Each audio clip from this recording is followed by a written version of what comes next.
So, bright evening, everyone. So, in this video, we will be discussing or we will be analyzing one of the most prominent literature in English that plays a very crucial role in examining our self-discovery, meaning making of ourselves, and that this kind of literature is a very um, prominent or very prevalent that should be taken into consideration because it reflects us, especially in this modern time where people or in this generation of Gen Z would actually find it really important, and that is The Fault in Our Stars. All right, but before that, let us first get to know who is the author of this book. All right, so the author of this book is John Michael Green, or also known as John Green.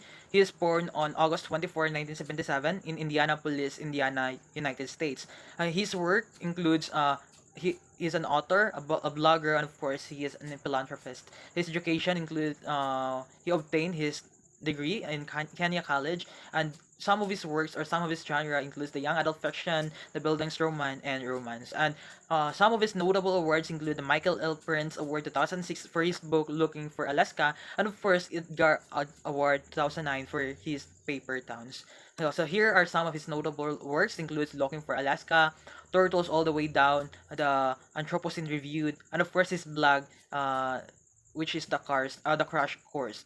Right. So this book was actually written first into book, and it's actually a best-selling books where the author John Green got so many recognitions from the New York publications and from other recognition bases where this book was actually becomes very famous in this time, and eventually it was adapted into a book in 2014, and it actually became a global hit because of its good characterization between the cast and of course the plot and the characters.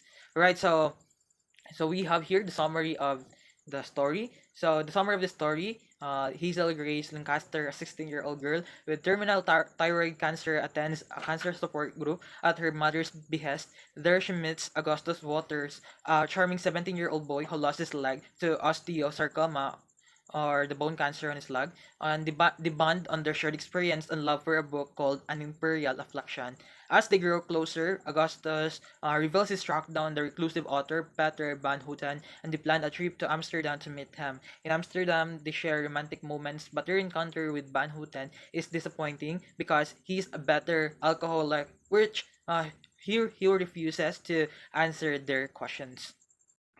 So upon returning to Indianapolis, Augustus' cancer returns and his health deteriorates. Hazel stays by his side and he eventually passes away. Augustus has written a eulogy for Hazel, which she reads after his death. In it, he says, "Getting hurt is inevitable, but we choose to hurt us," and he's happy with his choice.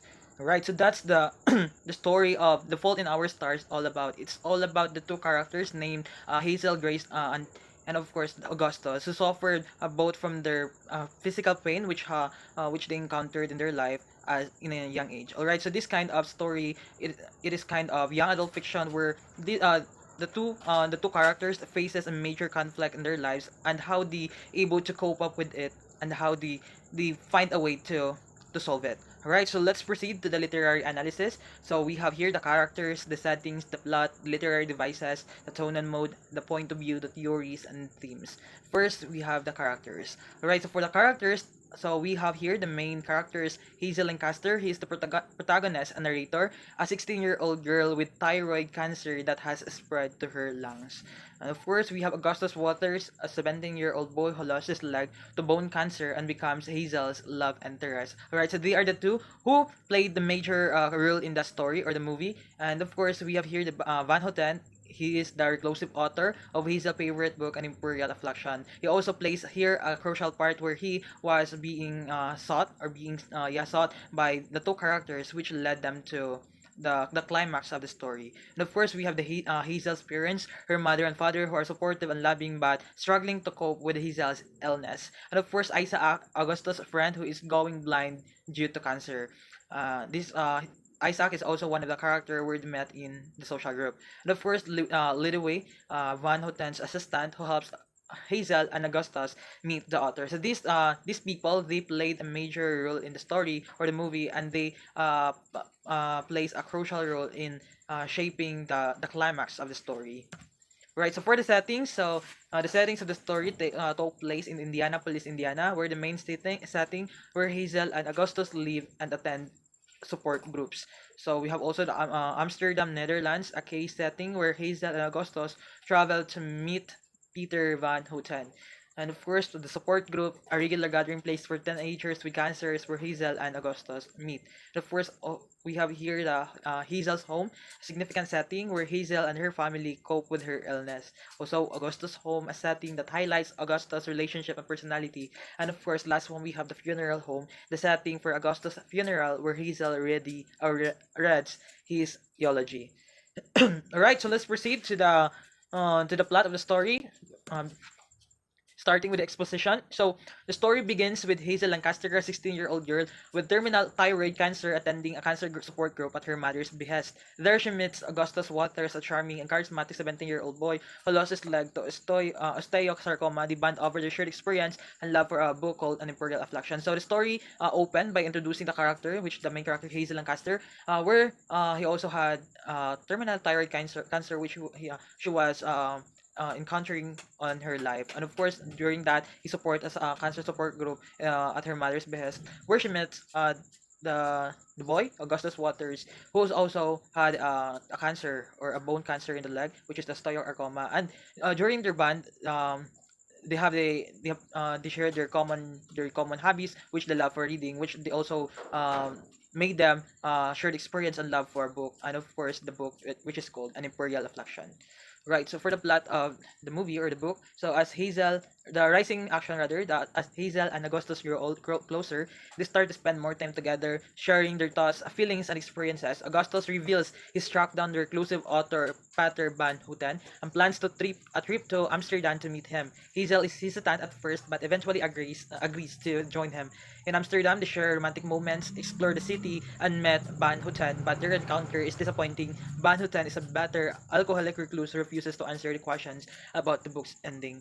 So we all know that the two character rather, develop a love for reading, and they do in order to meet the author, which is Peter Van Houten. And when Augustus find out or track down the location of where the author resides, so he convinced Hazel to go with her in Amsterdam in order to meet him. But during their stay in Amsterdam, the author did not answer their questions and refused to answer their queries, which find them disappointed, and that the story revolves. And for the climax of the story, so upon returning to Indianapolis, Augustus' cancer returns and his health deteriorates rapidly. Hazel stays by his side, trying to make his remaining time as comfortable and meaningful as possible. So because of what happened, because of the disappointing moment they had with the author they loved, so Hazel and Augustus return to Indianapolis, where Augustus illness or cancer returns, and his health continued to deteriorate rapidly. But his health did not leave, but rather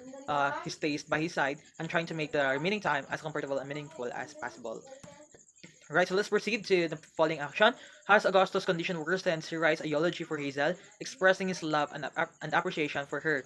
Hazel is devastated by his impending death and struggles to cope with the thought of losing him. So, before Augustus died, he wrote a letter for Hazel, a eulogy a eulogy in which he wrote everything about expressing his love and appreciation for the girl he likes, which is Hazel, and that letter made Hazel mourn or grieve because they haven't given the long time or the long opportunity to know each other because of their illnesses, and of course they find their relationship very conflict and hard. Alright, so let's proceed to the last one of the part of the plot, which is the denouement. So Augustus passes away, leaving Hazel heartbroken. At his funeral, Hazel reads his eulogy, finding closure and reflecting on their time together. She realizes the pain of losing him is worth the love they shared, and that their time together was precious and meaningful. The story concludes with Hazel finding a sense of acceptance and peace, knowing that Augustus' memory will live in her heart forever. Alright, so the denouement explores the theme of morality, where people would would face that, and that is inevitable because that's the nature of human life. And in that specific part, Augustus passes away, which leave Hazel heartbroken. But during his funeral, Hazel read the eulogy that was written by Augustus, and it reflects on the time they spent together. Of course, she realizes the pain of losing the very significant person of her life, and that very causes her to to cry, to depress, and to have to grief. But on reading that eulogy, he reflects on their time together was very precious and meaningful.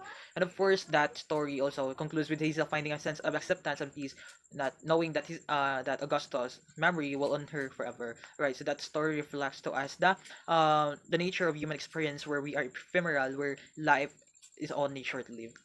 Right, so let's proceed. So that's all for the plot. That's all for the story. The how the story revolves. Let's proceed to the literary devices. So for the literary devices utilized in the story or the movie, we have the symbolism. So the symbolism, the Imperial Affliction, a book within the story, symbolizes the characters' search for meaning and answers about life and death. So this symbol, it symbolizes the nature of human life, where we have an entrance and exists, and that is life and death. For the second one, we have imagery. Green uses vivid descriptions to bring settings and emotions to life, immersing readers in Hazel's world. And of course, the metaphor, Augustus' comparison to life to a grenade, illustrates the pain and damage it can cause, highlighting the story's themes. Right, so they use the metaphor of the grenade, where it illustrates or it gives um an example of how pain can damage or can inflict to someone's life, and that it highlights the story's themes. And of course, for the fourth one, we had the foreshadowing. It has an early hints about Augustus' health struggles, prefer readers to for his eventual decline. Of course, we have irony. The title's reference to Shakespeare's and Julius Caesar underscores the story's exploration of fate and mortality. And of course, the stream of consciousness, where Hazel's narration provides insight into her thoughts and emotions, creating a sense of intimacy. Alright, so let's proceed to the tone and mood. For the tone, we had the bittersweet, the reflective, and the wistful. And for the mood, it is melancholic, hopeful, and intimate. For the tone, we could say that it is a bittersweet because their story reflects to us the nature of a human life, where we should face death, and that is inevitable because we all know that life is ephemeral. It is only temporary here on earth, and eventually we will die. And of course, it is a kind of story that we can reflect a moral lesson, where we can analyze or we can reflect the importance of our faith, and of course in our mortality here in the world. And of course, for the mood, it is melancholic, it is hopeful, it is intimate because of what happened between the characters, between Hazel and Augustus. All right, so let's proceed to the point of view. So the point of view is or the story utilize the first person point of view. So the narrator is also the girl, or Hazel, which played as the main character of the story.